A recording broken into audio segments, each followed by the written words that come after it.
Okay, g'day guys. Had a few requests to show how I wire my frames. I did about 500 top bar branding yesterday, where I was branding all my top bars with my DPI registration number. I assembled about 180 of them. Today, while I'm waiting for some paint to dry, I decided to do a little bit of wiring while I'm waiting, so I can show you how I do it in any case.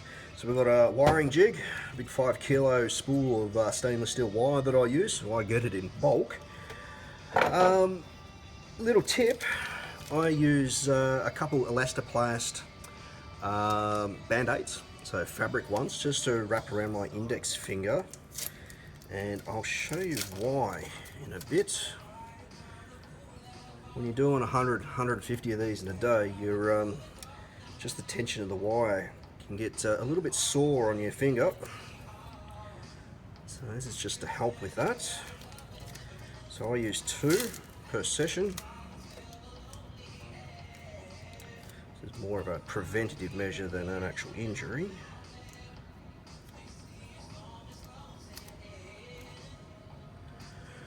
Right, so we get started. I've got stainless tacks. Just pour a bit out in the centre here. Station ready. Put the frame in. Now the frame's already got eyelets in the sides. We did them yesterday. So we lock it in place so it's nice and tight. Pour your nose pliers. And we just do half in where we're going. Now these frames are WSP sizes, so they're 3/4 depth, not full depth. I use the WSPs for the honey supers, just a bit easier lifting. After at the start of every session, I just cut the wire here. That's what this tub's for, just to collect the wire. And I'll pull a little bit out. So from there, just thread it through the eyelets.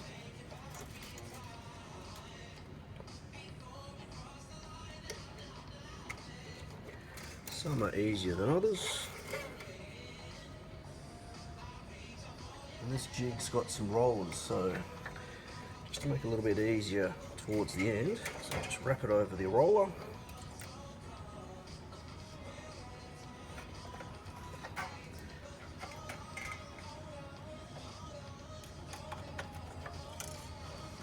Right, so this is where the roller's coming out, just to give us that little bit extra.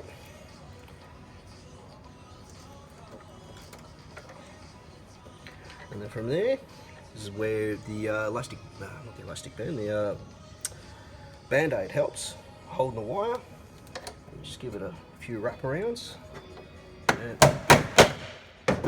lock it in. Quick twist, off it comes. And then from there we unhook from the rollers and we walk the wire up. So with your finger, with the band-aid on, we grab the wire here while there's tension on the roller and we lift up, hold it with your thumb, come over, hold it and press it against the frame, and then from there you still got some tension on the wire.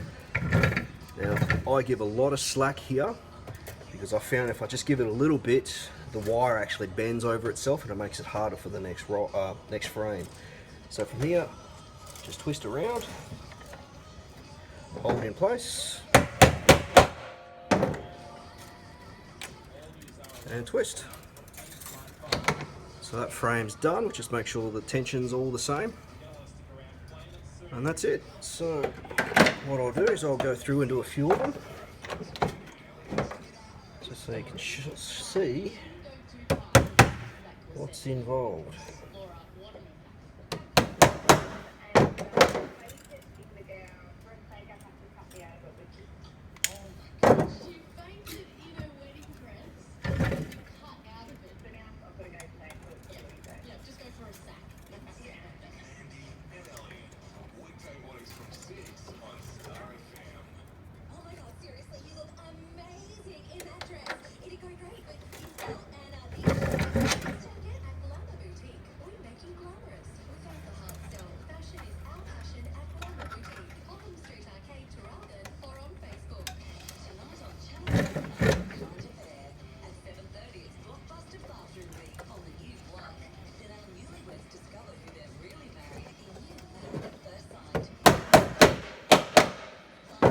another tip, just make sure that the tacks on the sides flush with the sidebar, so that way your sidebars can all go up against tight against each other.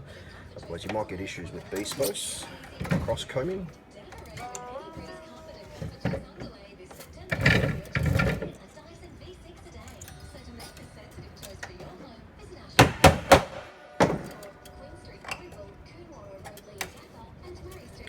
And what I do here, I've got a little hook on the side. I just hook the wire over so the spool doesn't unwind on me between frames.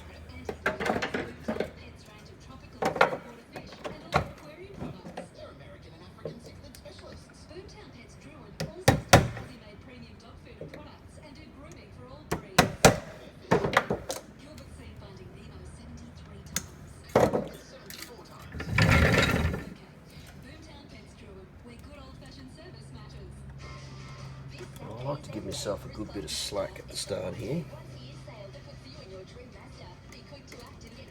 If you're using a smaller spool, it probably wouldn't matter.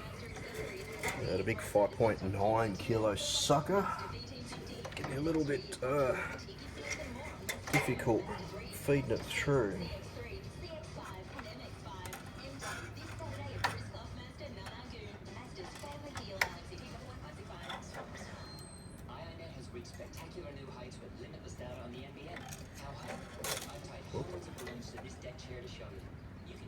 Another tip, don't let go of the wire.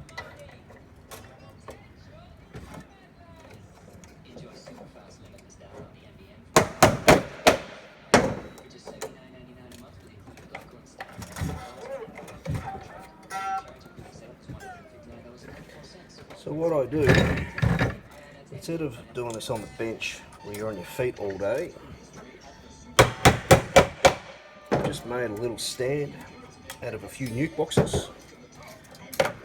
So I've got two nuke boxes on the side, one on the back. I've got a little bit of a gap in the middle I can put my feet, and I'm just sitting down while going through frame by frame. So normally I have boxes of frames to be done on either side of me, and we just go through until it's it's break time, or you run out of frames, which is ideal.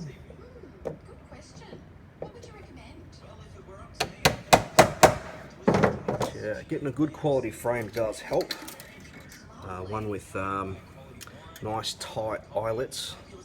Doing this with some other frames that I've used in the past, the eyelets kept falling out, which slows this process down even further.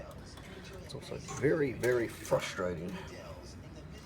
But when the eyelets are nice and tight, you can feed your wire through without worrying about them popping out.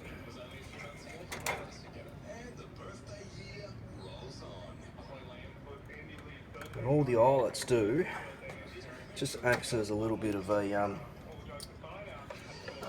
space for the wire to actually lean on, so it's not cutting through the timber when you tension it. Other ways you can do it, you can use staples on the side. But I prefer to use eyelets. So my honey frames, they do last quite a while. I haven't replaced any of my original ones yet. So I do tend to over-engineer things.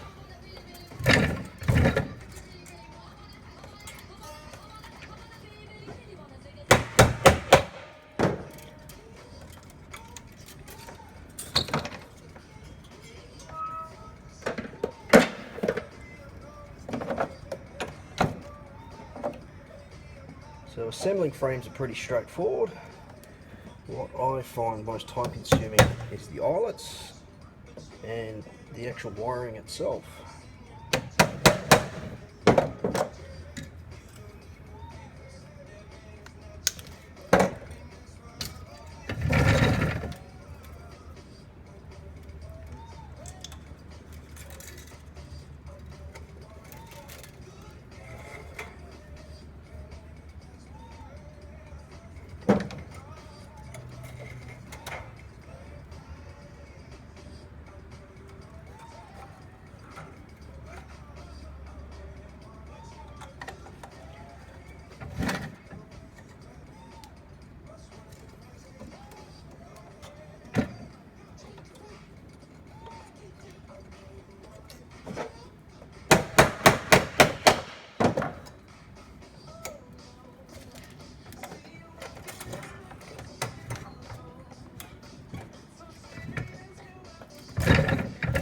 don't have to go overboard with the wire tension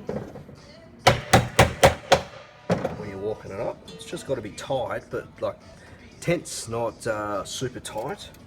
You can go overboard. So remember, your actual part of your framing jig actually adds a bit of tension to the side bar, and when you release, the timber flexes out, so it actually tightens things as well. You can overdo the wire to the point that your side bars sort of bow in the middle, and when they bow in the middle, I find that bees can do a bit of burr comb on the between of the side here in the box, which makes it difficult getting them out. But also, if you're using a wax embedder, which is an electric prong on either side, sometimes with the side bars pushing in, you can't actually fit it in to do your center wires to heat to embed the actual wax. So you don't have to go overboard with the wire tensioner. If you do it too not tight enough, there is another tool called a crimper. You just run across the wire and that'll tension it. So, but yeah, you do get used to doing it, and there's always plenty to do. So if you mess up one, you can always just cut out the wire and do it again. It's no major dramas.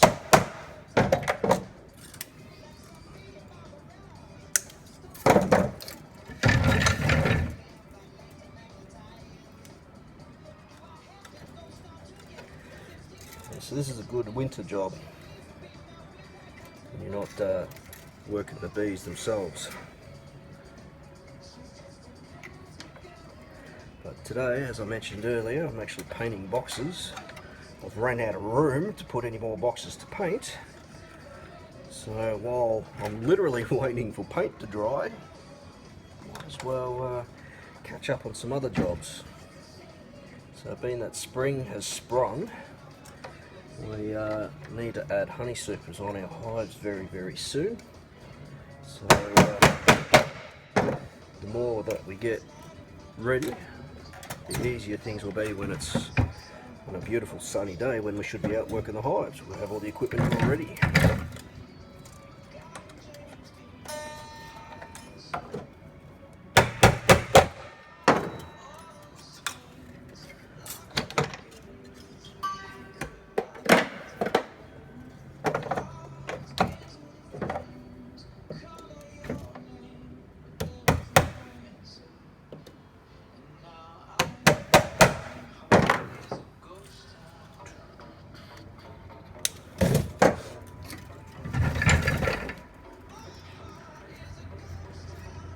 Just listening to the radio in the background, decent music does help with the beat.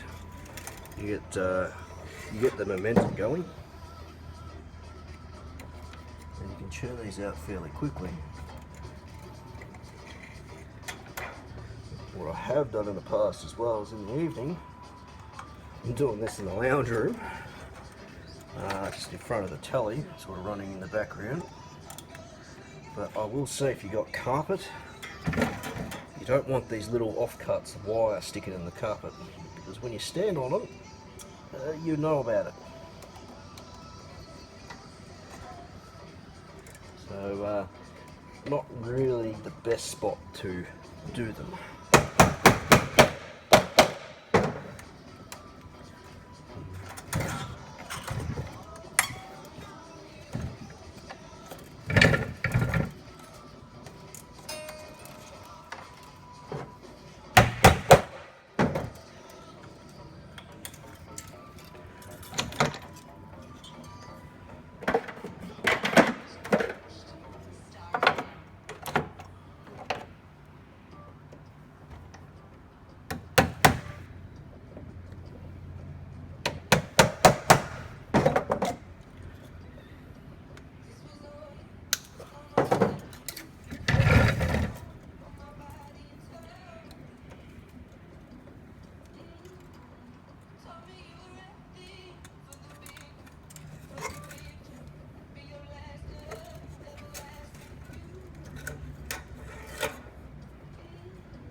I don't actually mind wiring the WSP frames.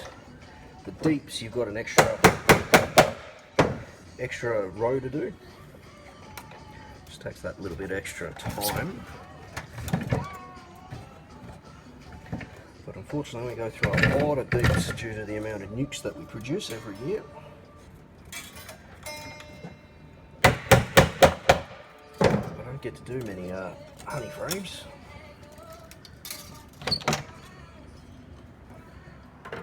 Oh, compared to the deeps anyway.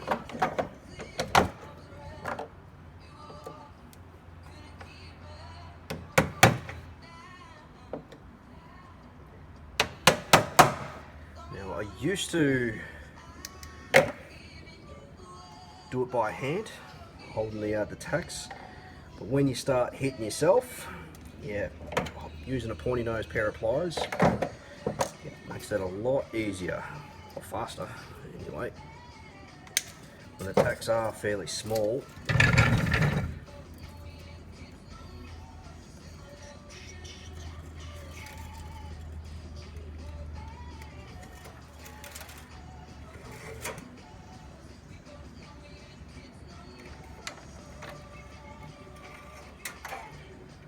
so I find wiring frames to be the most tedious job of beekeeping. But I don't like using plastic frames in my hives. I prefer to have them with beeswax. And there is a foundation in the honey supers. Most of the brood in my hives, just let them build out natural comb. Oh, it just needs a little bit of a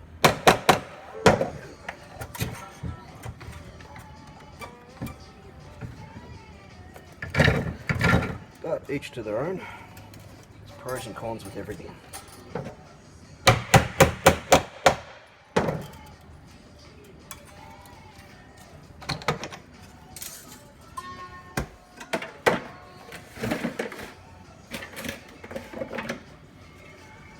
Alright, lucky last, number 10.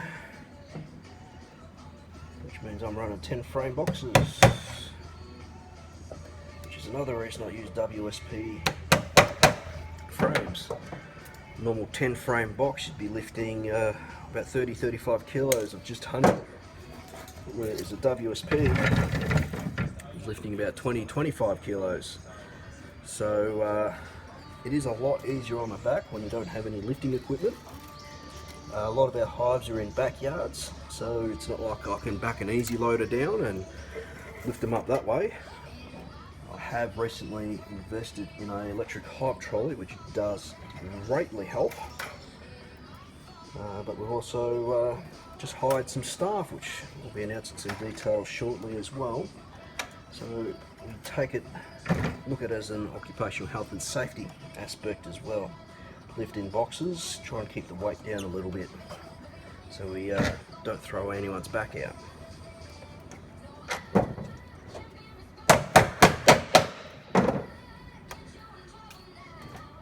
It's one of the main reasons a lot of people go ideals, which are a bit shorter again. But I chose WSPs because boxes are easier to get and the cost of the frames are the same as an ideal, so you get that little bit extra out of a WSP or a 3/4 frame than an ideal. Right, there we have it. 10 frames all wired, ready to go. Got another 170 to go before the day's out.